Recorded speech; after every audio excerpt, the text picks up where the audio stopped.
Muy buenos días, tengan todos ustedes. La Universidad Nacional Autónoma de México, la Coordinación de Humanidades, a través del Programa Universitario de Estudios sobre la Ciudad, tienen el gusto de llegar hasta sus espacios con el ciclo de conferencias La Ciudad y la Pandemia, ahora en nuestro tercer capítulo, Crónicas de otras epidemias en México. El día de hoy contamos con la presencia de la maestra Araceli Peralta Flores. Ella es originaria de Xochimilco, licenciada en Arqueología por la ENA y licenciada en Historia y maestra en Historia del Arte por la Universidad Nacional Autónoma de México. Investigadora del Instituto Nacional de Antropología e Historia desde 1984 hasta la fecha, ha estado comisionada por la Coordinación Nacional de Monumentos Históricos del INAH para coordinar las acciones técnicas y académicas del proyecto UNESCO Xochimilco 2004-2005. En el 2019 es nombrada cronista de Xochimilco y en ese mismo año es elegida por la Secretaría de las Mujeres de la Ciudad de México como una de las 11 mujeres indígenas en tener su biografía en Wikipedia. Ahora, con relación a sus artículos y libros, algunos de ellos pueden consultarse en la mediateca del INAH, y entre ellos están Xochimilco y sus monumentos históricos, hallazgos en el metro de la Ciudad de México, arqueología y acervos, la hacienda de Santa Mónica, Tlalnepantla, Estado de México, Xochimilco y su patrimonio cultural, memoria viva de un pueblo lacustre, levantamiento arquitectónico del conjunto conventual de San Bernardino de Siena, Xochimilco, con la tecnología escáner láser 3D. Colabora con la investigación histórica en el proyecto de Catálogo Nacional de Monumentos Históricos en las áreas de Azcapotzalco, Iztacalco, Ciudad de Valladolid, en el estado de Yucatán, el recinto amurallado de la ciudad de Campeche y la delegación de Xochimilco en 2002. Entrando en tema, la maestra Peralta Flores hoy nos va a hablar sobre un tema interesantísimo que se llama en esta conferencia Enfermedad y Fe en Xochimilco. Y bueno, bien sabemos que el pueblo de Xochimilco se ha caracterizado siempre por la riqueza de manifestaciones religiosas que hay en sus pueblos y barrios. En esta conferencia vamos a abordar 3 ejemplos de imágenes religiosas que tienen que ver con el tema de enfermedad y fe. El primero corresponde a una advocación tallada en madera que se encuentra en el retablo mayor del templo franciscano de San Bernardino de Siena y que está relacionado con una epidemia en el siglo XVI. El segundo es sobre un exvoto del siglo XVIII que está en el Santuario de la Virgen de Xaltocán, ubicado en un barrio del centro de Xochimilco. Y el tercero es sobre el Niñopa, imagen de un niño Dios que por generaciones ha sido símbolo de identidad xochimilca y que en estos momentos de COVID-19 la comunidad diariamente está pidiéndole ayuda y protección. Le hace solicitudes como, por favor, mi niño hermoso y amado, quita la pandemia, permite que pronto encuentre un medicamento. Y bueno, la maestra ahora nos podrá dar ejemplos de un pueblo de fe de tiempos inmemoriales, así que me permito cederle la palabra para dar inicio. Bienvenida, Araceli. Muy buenos días a todos los que nos dan la oportunidad de escuchar estos temas que a mí en lo personal me parecen de mucho interés y sobre todo porque están vinculados a un momento que estamos pasando sobre todo de pandemias y es uno de los ejes de esta presentación a partir de la historia y su crónica. Quiero agradecer al doctor Javier Delgado, a la maestra Lilia Rivero y a Alejandra Pérez la invitación para hablar sobre enfermedad y fe en Xochimilco. Pues vamos a dar paso a la presentación que les preparé para esta ocasión. El eje de esta charla está estructurada a partir de 3 ejemplos, como ya lo dijo la maestra Lilia. El primero es sobre el patrocinio de San Bernardino de Siena, el segundo sobre un exvoto en el santuario de Nuestra Señora de Xaltocán, y un tercer ejemplo es sobre la milagrosa imagen del Niñopa. En la lámina 3 podemos observar imágenes que yo creo que a todo mundo inmediatamente nos lleva a estas imágenes de recorridos en Xochimilco por sus canales, por sus chinampas. Sin embargo, Xochimilco tiene una gran riqueza cultural, como lo vamos a ver en estos momentos.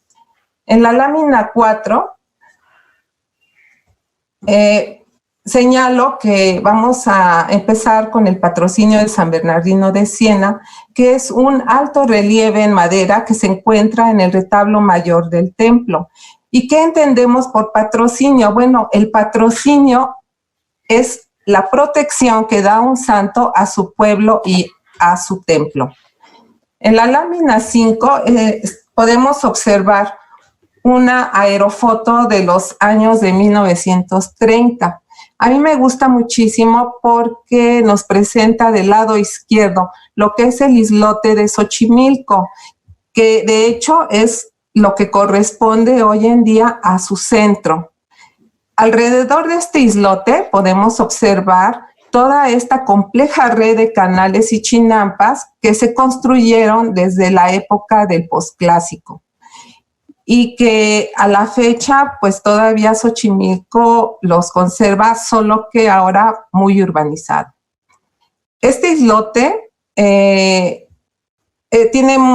una serie de elementos que ahorita no vamos a analizar, pero sí quiero enfatizar que estamos viendo en la parte central del islote el templo de San Bernardino de Siena.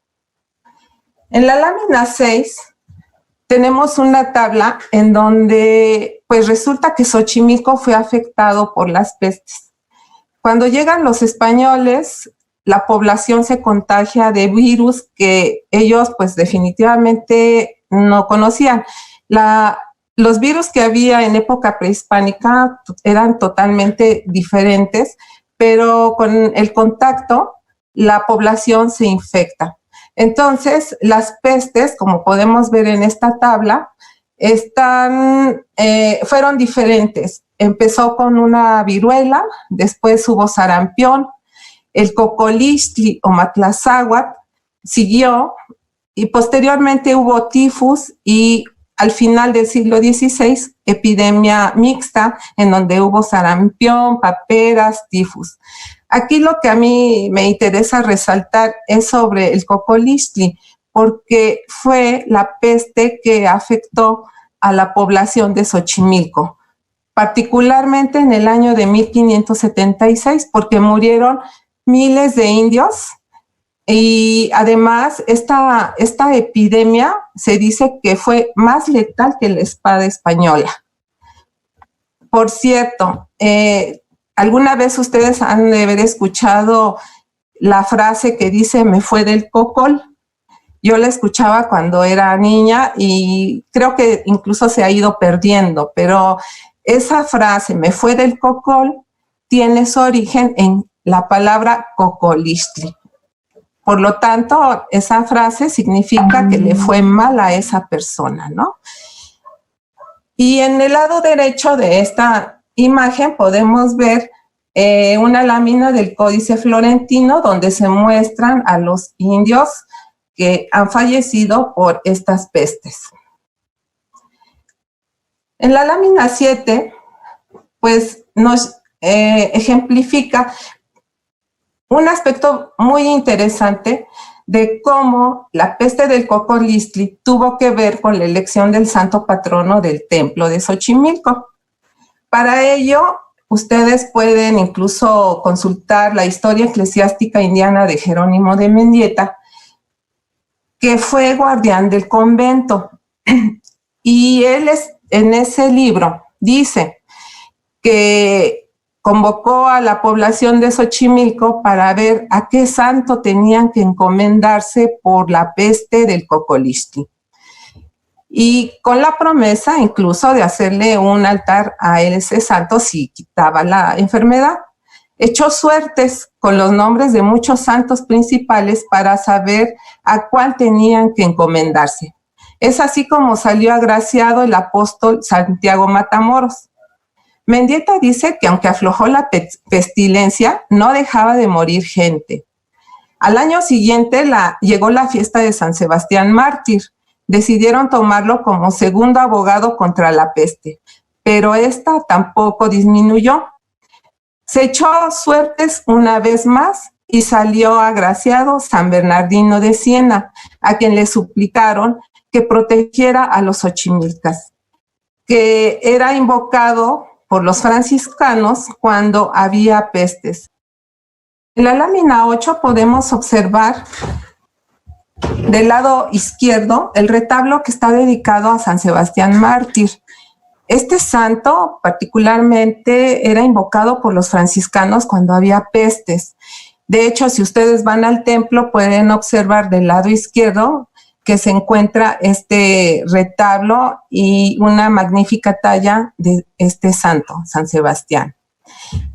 San Bernardino de Siena también tuvo que ver con pestes, porque resulta que en el año de 1400 cuidó a enfermos en un hospital en Siena.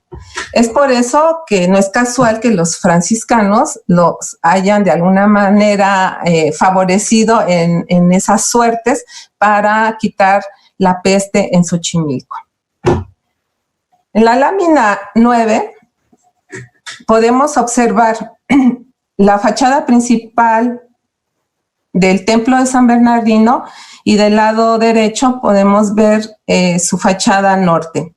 Este conjunto conventual franciscano del siglo XVI fue construido sobre el teocalli de la diosa Cihuacóatl, que fue una deidad relacionada con la agricultura y la fertilidad de la tierra. Esto es muy interesante, como después lo vamos a señalar. Dentro de este templo está el retablo mayor y justo en su parte central se encuentra el patrocinio de San Bernardino de Siena, porque fue él quien quitó la peste del Cocolixtli. Es así como en este relieve en madera, bellísimo, con una gran calidad artística, podemos observar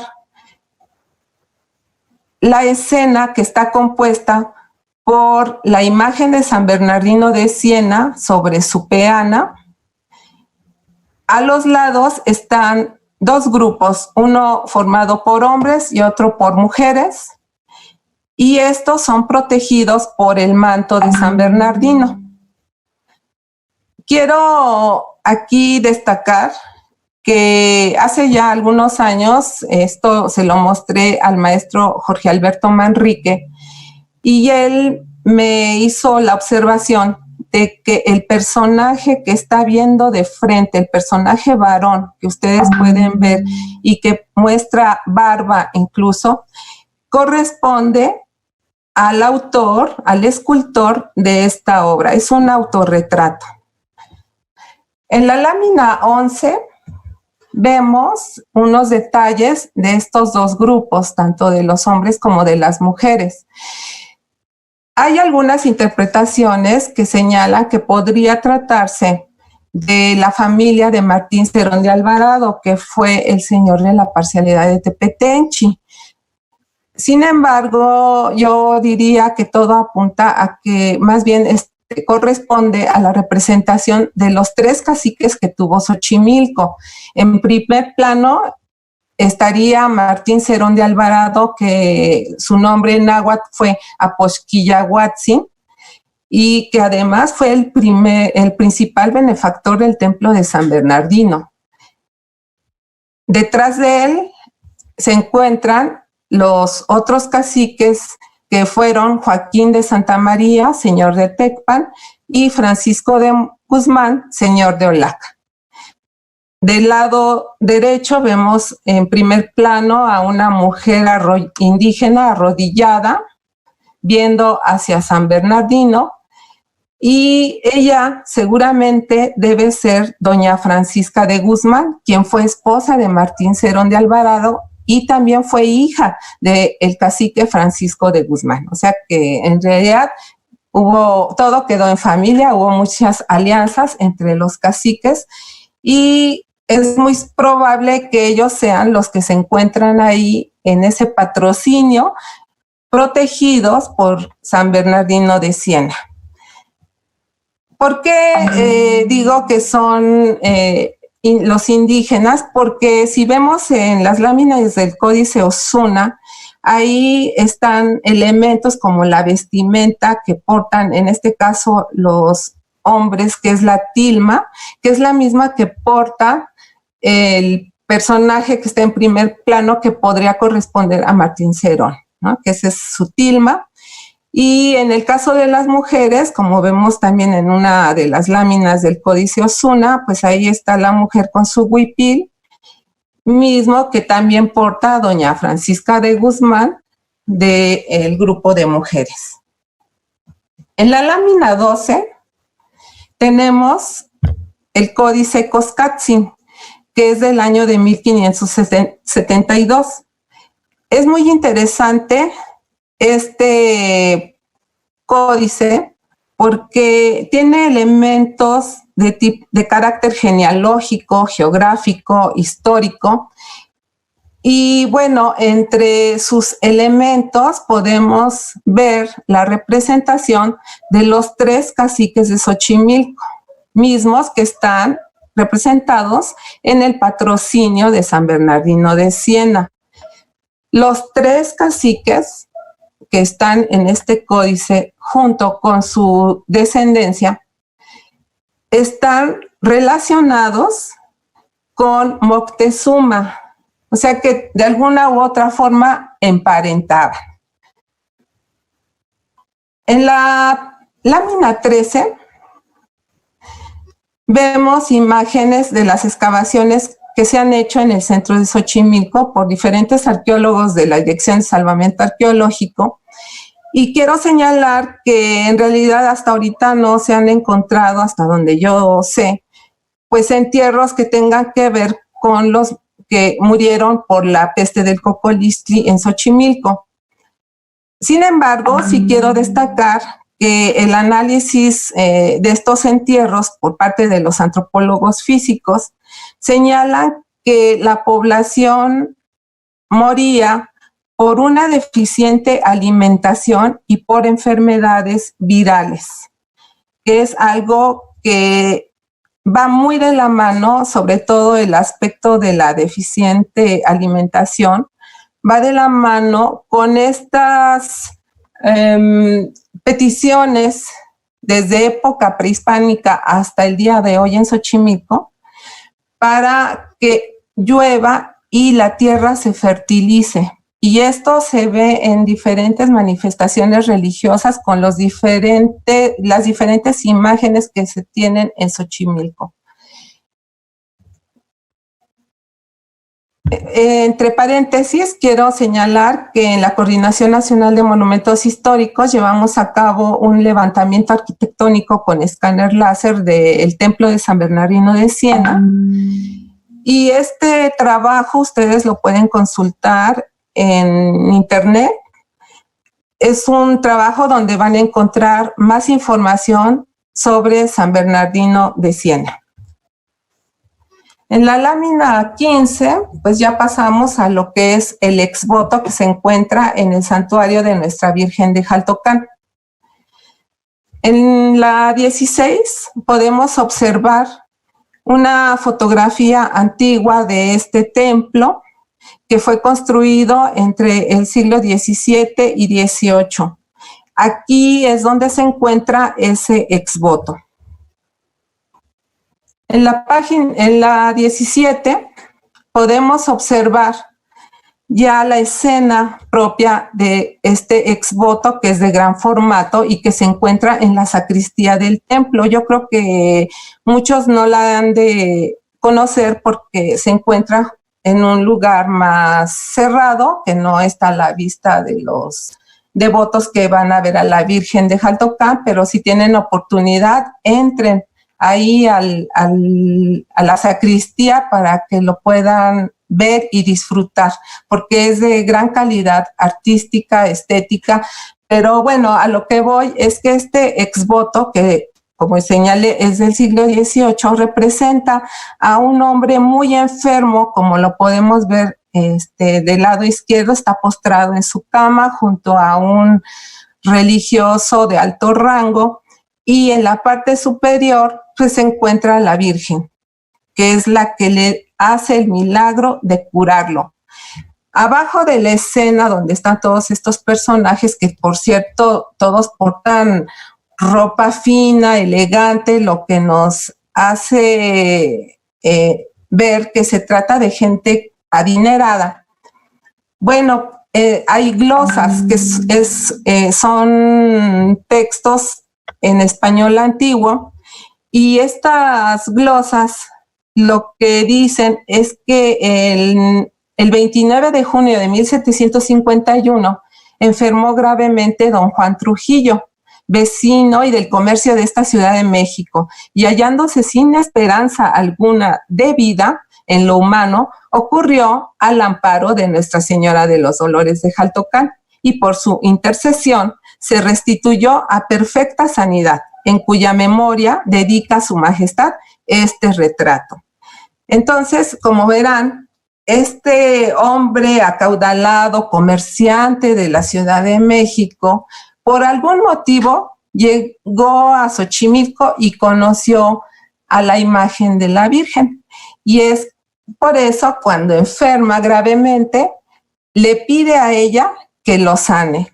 Y como ocurrió así, le hizo el milagro, y entonces él mandó a hacer este exvoto en agradecimiento. En la lámina 18 vemos la imagen, la escultura de la Virgen de Jaltocán como la podemos encontrar hoy en día. Y llama muchísimo la atención que el mismo año en que fue hecho el milagro del comerciante Trujillo, que fue en 1751, pues resulta que en ese mismo año se inician los trabajos de reconstrucción del templo de Jaltocán. Esto está relacionado también con una leyenda. Esta leyenda dice que había pues un pequeño templo, una ermita, que pertenecía a un español, porque él era dueño del rancho de Jaltocán. Y este español, que se llamaba Anacleto, no tenía familia, entonces le dejó sus bienes a su ama de llaves, que se llamaba María Juana Xospa. Esta mujer indígena se dice que un domingo de febrero fue al tianguis de Xochimilco. Para ello tenía una guajolota empollando. Y dijo, bueno, pues si me voy, le voy a poner un chiquihuite a la guajolota para que no se escape. Y sobre de ella puso la imagen de la Virgen antigua que tenía el español Anacleto. Cuando regresa del tianguis, María Juana, pues se queda sorprendidísima, porque resulta que la imagen antigua, maltratada, que había dejado sobre el chiquihuite, que tenía ahí resguardando al guajolote, pues resulta que estaba la Virgen totalmente renovada. Esta leyenda es muy interesante porque se ha pensado mucho que el templo de Jaltocán, antes de él, hubo una construcción prehispánica, un teocalli prehispánico en Jaltocán, que estuvo dedicado a una deidad femenina que podría estar relacionada con el maíz, como Xilonen o Cihuacóatl. Pero la leyenda a mí me hace pensar que más bien podría ser que el teocalli que estuvo en donde hoy se encuentra el santuario de la Virgen de Jaltocán probablemente haya estado relacionada con Tezcatlipoca, espejo humeante. ¿Por qué? Porque resulta que el guajolote es el nahual de Tezcatlipoca, y es muy probable que, al igual que la Virgen de Jaltocán, haya elementos que los dos tenían, por ejemplo, positivos y negativos. se dice que Tezcatlipoca causaba enfermedades, pero también curaba. Y la Virgen de Jaltocán se dice que, así como es bondadosa, también dicen que castiga. Entonces, hay elementos que nos llevan a pensar que muy probablemente donde está el santuario de la Virgen estuvo un templo dedicado a Tezcatlipoca. En la imagen 19 podemos ver pues en la fachada principal del santuario de Nuestra Señora de Jaltocán, cuya fiesta es movible, la fiesta patronal, entre febrero y marzo. Y a este lugar, a diferencia de San Bernardino de Siena, que a pesar de ser el santo patrono del pueblo de Xochimilco, resulta que aquí en el santuario de Jaltocán es tal vez, o no es tal vez, es el lugar a donde todos los pueblos y barrios de Xochimilco acuden a venerar a la Virgen. Es la fiesta más importante para los xochimilcas como santuario mariano dedicado a una Virgen que, si vemos esa parte del sincretismo que está muy presente en Xochimilco, pues resulta que la Virgen de Jaltocán está también relacionada con la lluvia y la fertilidad de la tierra. Se dice que a mediados del siglo XIX había sequías, entonces los chinamperos se preocupaban porque no había lluvias. De ahí que cuando faltaba el agua, bajaban a la Virgen para llevarla por las principales calles de Xochimilco y dicen que comenzaba a llover. Es por eso que hay una relación de ella con la lluvia y por lo tanto la lluvia que hace fertiliza la tierra. En la lámina 20 están dos imágenes de lo que son las portadas que los habitantes de Xochimilco le llevan a la Virgen. Aquí tenemos del lado izquierdo una portada de flores naturales y del lado derecho una portada en primer plano hecha con semillas. Bueno, estas portadas también tienen un gran simbolismo que está relacionado con la esencia de la Virgen, porque a final de cuentas las portadas es una manera de representar a la tierra y que esta, al ser bendecida por la Virgen, va a brotar, va a alimentar a través de las semillas que son cultivadas en la tierra, van a alimentar al hombre. Y si hay alimento, no hay enfermedad, no hay muerte, digamos, a corto plazo. Y esta parte de la agricultura no solo es en la zona de las chinampas. Quiero señalar que Xochimilco tiene una gran extensión de terrazas en su zona cerril, en donde ambas se conjugan como parte de este sistema agrícola que dio sustento no solo a los xochimilcas, sino que alimentó a la población primero de México Tenochtitlan y después a la Ciudad de México. Vean qué importante ha sido la producción de todo este sistema chinampero y de terrazas que hay en Xochimilco.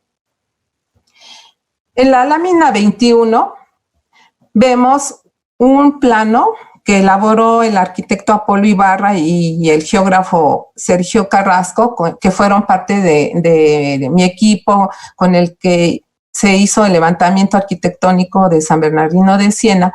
Y en este plano podemos observar un alineamiento que va de norte a sur, en donde es interesantísimo porque resulta que ahí vimos que no es casual que se dé este alineamiento, porque el punto, el círculo rojo, que está exactamente el que se está marcando ahorita, corresponde al templo de San Bernardino de Siena. Vemos la foto del lado derecho.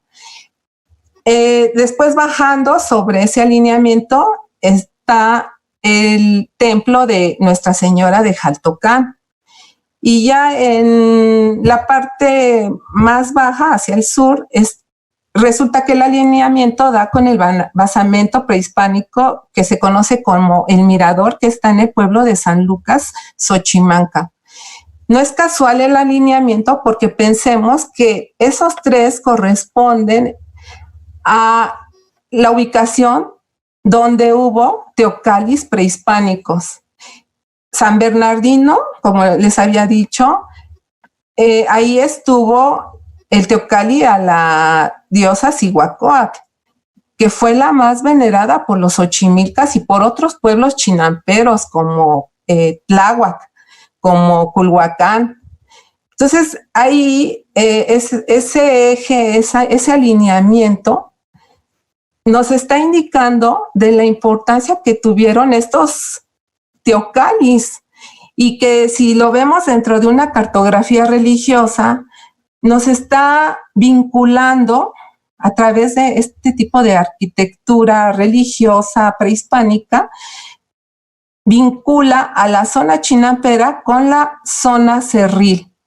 Y la zona cerril es donde se encuentran estas terrazas que yo les he mencionado, que también fueron muy productivas y todo lo que ahí se sembraba era trasladado en gran parte a la Ciudad de México.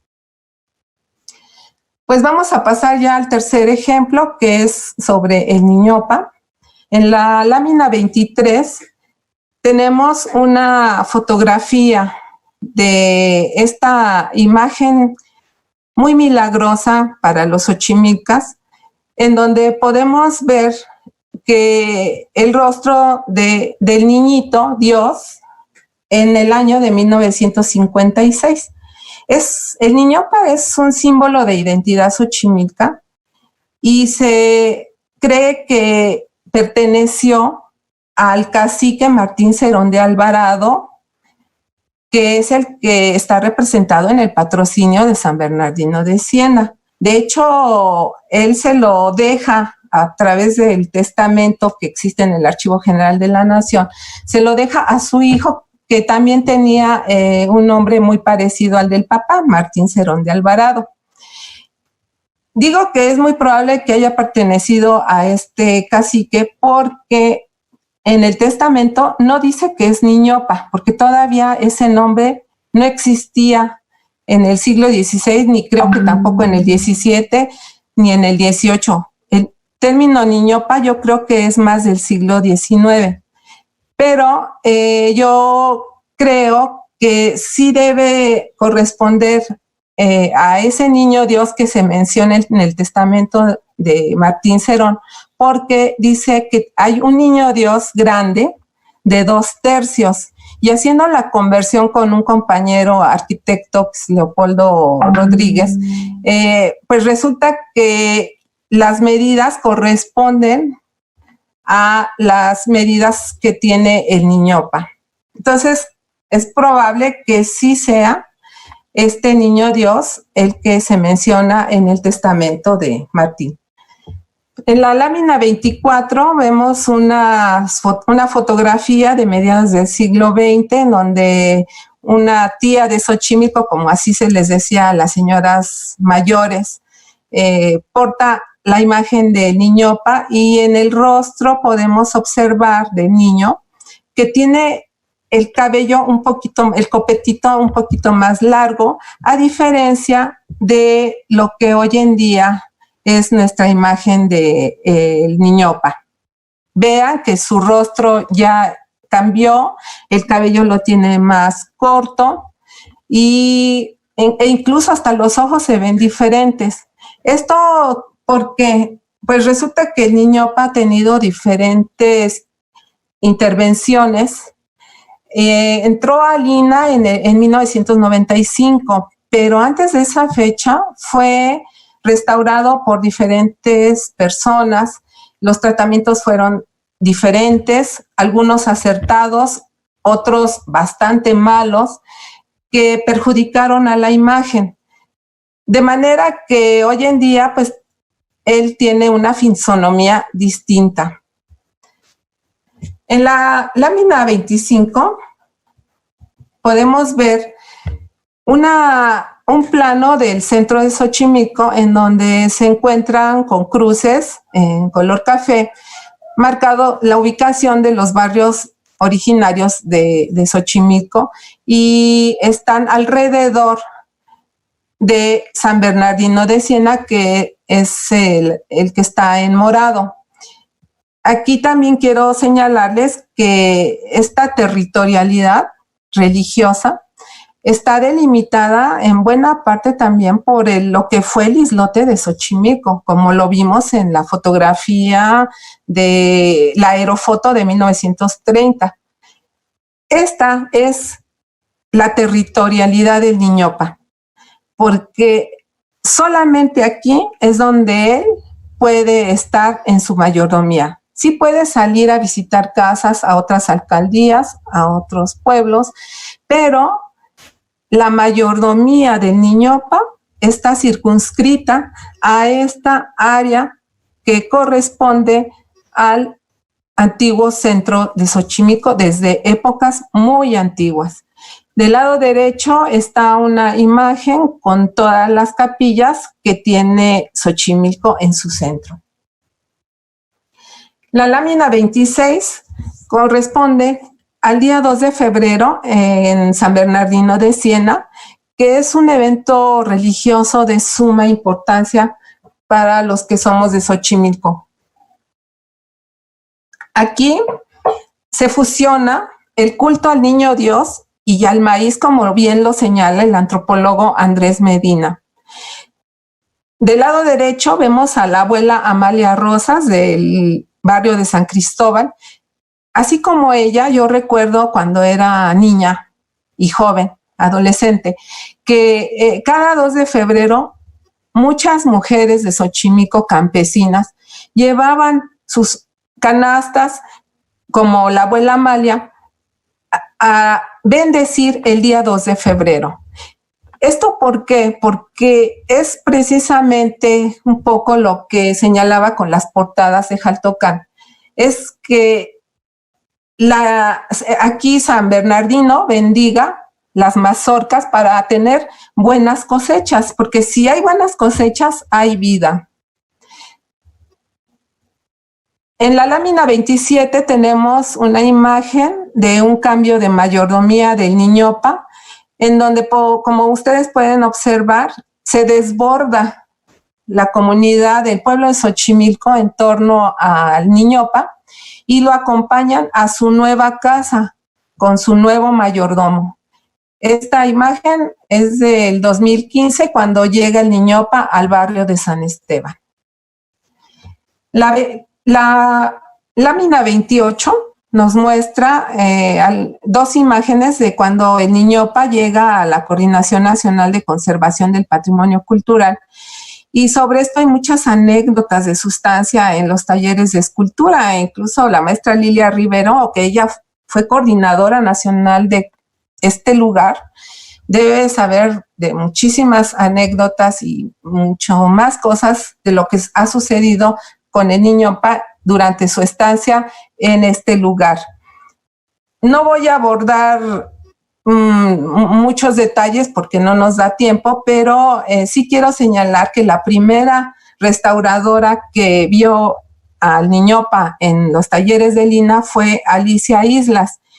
Ella incluso me dijo, dice, mira, el niño trasciende cualquier consideración técnica, histórica o estética, porque para ella, a diferencia de muchas otras imágenes, este niño tiene un halo divino, atrae a la gente y hace que cambien los escenarios que hay a su alrededor. De manera que el Niñopa lleva a su comunidad, lleva su contexto ritual al lugar donde se encuentre. Y eso sucedió aquí en la Coordinación Nacional de Conservación. En la lámina 29 tenemos una bella imagen del Niñopa y una fotografía de lo que estamos viviendo hoy en día con la pandemia del COVID. El Niñopa no es ajeno a estas pestes. Ahora, a través de las redes sociales, ustedes pueden ver cómo sus devotos, el pueblo de Xochimilco, le pide constantemente que acabe con la epidemia del coronavirus. Es así como hemos visto a través de estos 3 ejemplos cómo el tema de la enfermedad tiene que ver muchísimo con la fe del pueblo xochimilca. Y mientras se siga venerando a estas imágenes, se podrá tener el alimento, el sustento diario a través de su bendición, porque esta semilla que es bendecida es depositada a la fecha en su zona chinampera y en su zona cerril. Y es lo que nos da sustento no solo a los xochimilcas, sino también a una buena parte de la población de la Ciudad de México. Para finalizar, pasamos a la última lámina, en donde ustedes, si tienen interés en conocer más información de estos temas, pues pueden entrar a la Mediateca INA. Ahí van a encontrar algunos de los trabajos que yo he publicado sobre el patrimonio cultural de Xochimilco. También, bueno, hay una bibliografía muy amplia de otros investigadores y cronistas que han trabajado estos temas. Uno de ellos, por ejemplo, es el profesor Cordero López, que fue cronista de Xochimilco y escribió un libro sobre el Niñopa, pero como él, hay muchas tesis también de estudiantes de la Escuela Nacional de Antropología e Historia que han hecho trabajos de investigación muy interesantes sobre nuestra venerada imagen del Niñopa y sobre otros temas relacionados a lo que acabamos de ver con respecto a las manifestaciones religiosas que se dan en Xochimilco. Pues les agradezco muchísimo su atención. Pues muchísimas gracias a la maestra Araceli Peralta Flores. En efecto, creo que este es un maravilloso ejemplo de conservación material e inmaterial de patrimonio, como bien dice. Tuve el privilegio de recibirlo en la Coordinación Nacional de Conservación del INA, y la dinámica que se da en estos procesos es intensa, pero es interesantísima porque dentro de todo este proceso de tradición, también ahora hay un entendimiento y un respeto muy claro de cómo manejar el patrimonio cultural. Entonces, de hecho, platicábamos, Araceli y yo, que ya las últimas veces el Niñopa, que viene desde Xochimilco hasta la coordinación en pie, viene protegido para que no le dé del sol y no se maltrate la imagen. O sea, la veneración va de la mano con los procesos de conservación patrimonial, porque finalmente esta esencia está ahí y, en efecto, en el momento en que llegó a la coordinación, la dinámica fue completamente diferente. Fue algo que, la verdad, pocas veces me ha tocado percibir. O sea, no solamente el proceso de conservación de una imagen tan venerada y tan protegida por tantos mexicanos, sino la dinámica que se dio en torno a él fue muy, muy, muy interesante. Y bueno, Araceli, tenemos algunas preguntas que yo te voy a ir pasando en torno a todo este proceso de los barrios originarios, de su historia e identidad, del proceso muy vinculado, como lo es en los barrios originarios, a la agricultura y la religión, ¿no? Entonces, por ejemplo, Julieta García nos dice, ¿ha habido alguna manifestación particular por COVID? Manifestación, ¿pero de qué tipo? Pues por lo que yo percibo por la pregunta de Julieta es si la comunidad ha hecho algún evento en especial solicitando por el COVID. Sí, como señalé en la... Bueno, hola Julieta, gracias por estar aquí. A través de las redes sociales, particularmente Facebook, yo he notado que se le hacen muchas peticiones al Niñopa para que termine con la pandemia del COVID. Es de todos los días ver estas peticiones de los devotos de Xochimilco pidiéndole que termine con esta epidemia. Gracias. La siguiente pregunta Araceli, buenos días, maestra. ¿Nos podrá hablar un poco de la metodología que implementó para realizar una reflexión como esta y qué disciplinas académicas intervienen? Bueno, yo retomo mucho de lo que he trabajado e investigado desde hace muchísimos años y son resultados de análisis en documentos de archivo, en códices, como lo he mostrado un poco en esta presentación.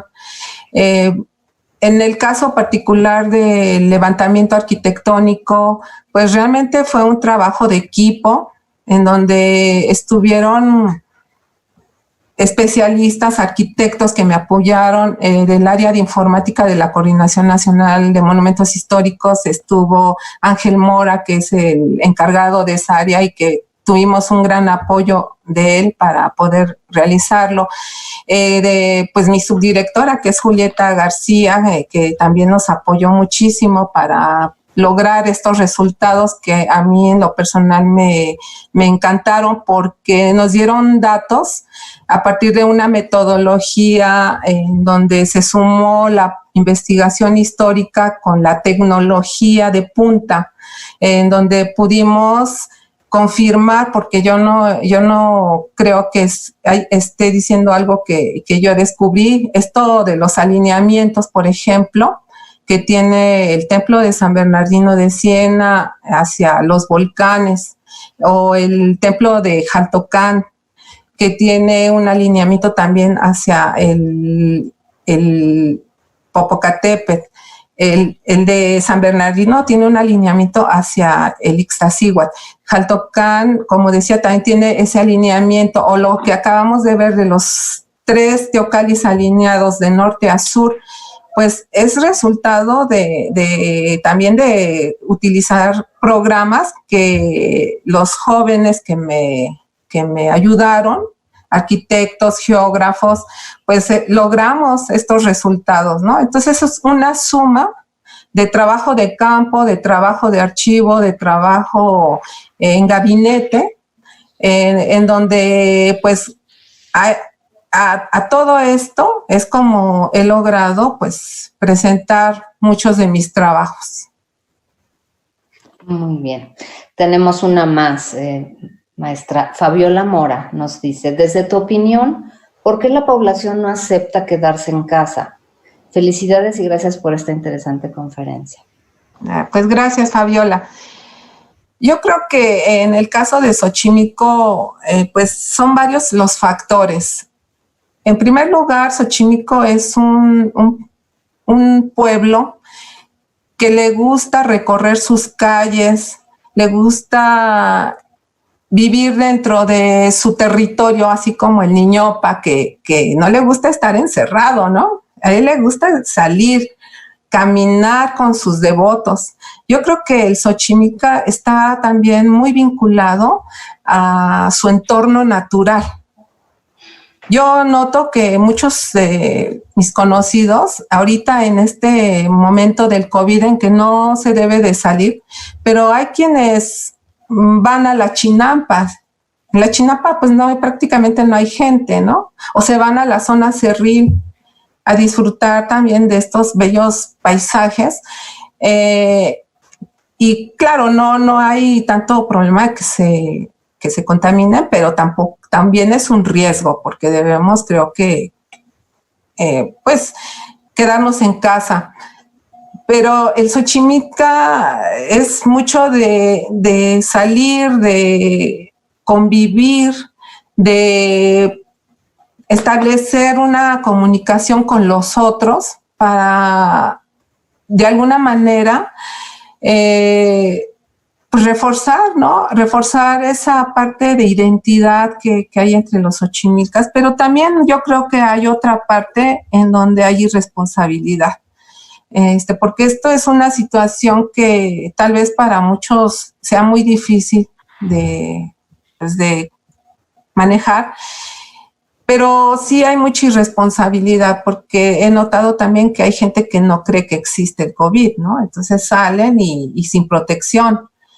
Aún cuando, por ejemplo, aquí en el centro Xochimilco han puesto lonas que dicen que somos de un área de alto riesgo, la gente sigue saliendo a pesar de ello.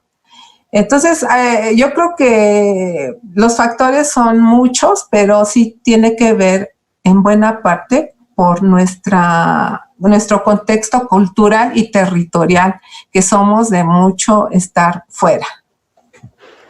Muy bien. Saúl Azul y Oro González nos dice, ¿en qué consistía el Cocolixtli?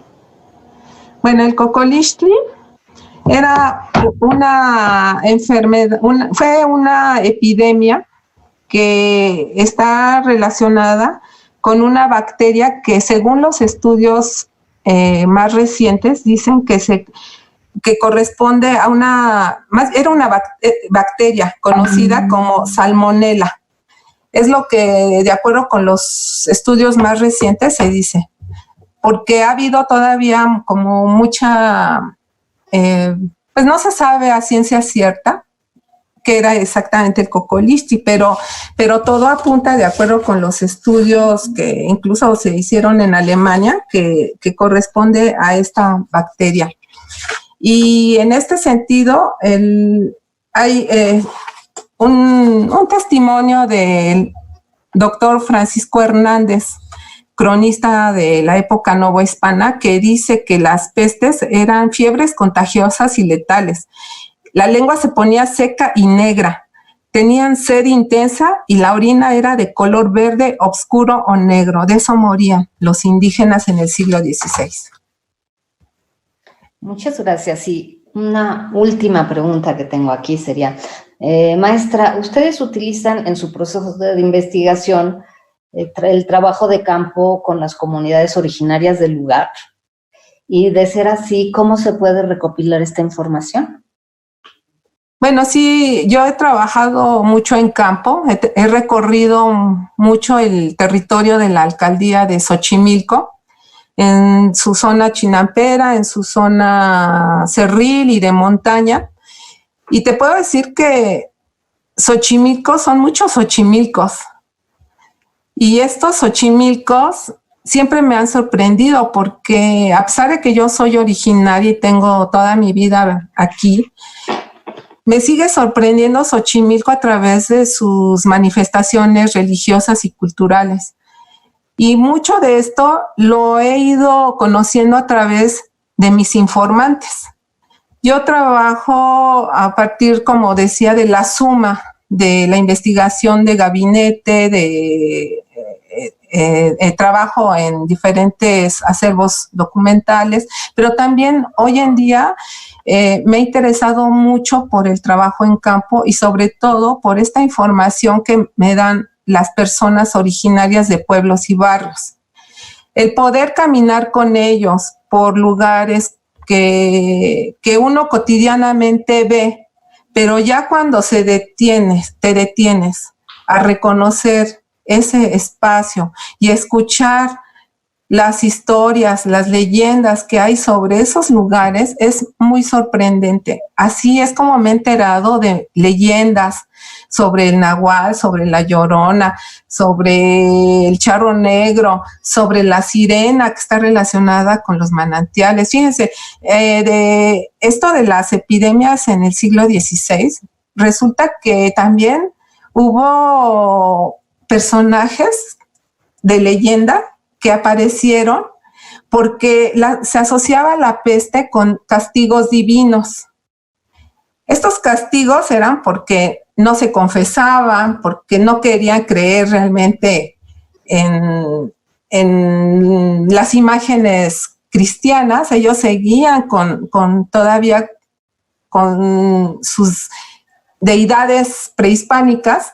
Entonces, los franciscanos les hacían creer que eran castigos de los santos, ¿no? Y hay un ejemplo que dice Mendieta de un señor que vivía en Xochimilco y resulta que se le aparece una mujer con su vestido blanco que nos remite a la Llorona y que le dice que si no se confiesa, pues le va a ir muy mal no solo a él, sino a todo el pueblo de Xochimilco. ¿no? Entonces, es como reforzar la fe católica a través de personajes de leyenda como La Llorona. Sí, me desvié, pero creo que es muy rico todo esto, ¿no? Que gracias al trabajo de campo se pueden lograr también y sumar a la información que se obtiene en gabinete, y los resultados pues son estos. Claro, de hecho tenemos aquí una pregunta más que dice, ¿alguna leyenda para compartir con los peques de la casa? Si tienes alguna leyenda así que nos pudieras comentar rápido, y si no, nos piden que si podrías proporcionar tu correo electrónico para que se puedan contactar contigo y seguir haciéndote preguntas con respecto de tu conferencia. Sí, pues una leyenda así, voy a abreviarla, es sobre las sirenas. Se dice que había sirenas viviendo en los ojos de agua o manantiales de Xochimilco. Una de los manantiales más grandes fue el de Acuixcomal, que está en el pueblo de San Luis Tlaxcaltemalco. Se dice que ahí vivió una sirena que no dejaba que construyeran el acueducto de Xochimilco en la época de Porfirio Díaz, que fue uno de los grandes proyectos del Porfiriato. Esa agua fue canalizada a través de bombas hacia la Ciudad de México. Bueno, la sirena no quería que se llevaran el agua de su manantial, y cada vez que los trabajadores construían algo, ella se encargaba de tirar todo por la noche. Entonces, el ingeniero encargado del acueducto dijo, pues, ¿qué hago? Y alguien le comentó, pues, necesitas hablar con la sirena. Lo hizo, y es así como ella le dice, mire, yo, para que lo deje trabajar, necesito que me traiga unos hombres jóvenes y guapos, y entonces así va a poder construir su acueducto. Entonces él organiza, el ingeniero, una fiesta con pulque y comida, reúne a todos sus trabajadores y aprovecha ya cuando ve a todos pasados de pulque, elige a los que él consideraba más guapos y que le fueran a gustar a la sirena.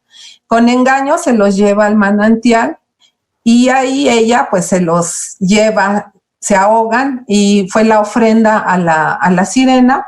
De este modo fue como se pudo construir el acueducto de Xochimilco. Pero los habitantes del pueblo dicen que cuando sucedió esto, la sirena se fue llorando en forma de lluvia. Araceli, muchísimas gracias. Ha sido muy, muy interesante. Yo estoy poniendo en el chat de la liga que tenemos de Facebook tu correo para que puedan las personas comunicarse contigo. A mí no me resta más que agradecerles a todos su presencia el día de hoy con nosotros en este tercer capítulo, Crónicas de otras epidemias en México, dentro de nuestro ciclo Ciudad y Pandemia. Invitarlos el próximo viernes.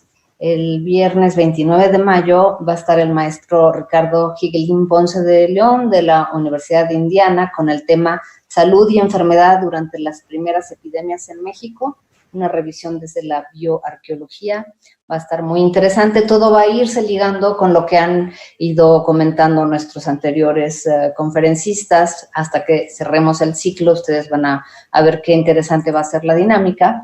Y bueno, no me resta más que darle las gracias a Araceli por su presencia y por estar con nosotros el día de hoy. Gracias a ustedes que nos están viendo desde sus espacios, y me despido agradeciendo nuevamente su presencia.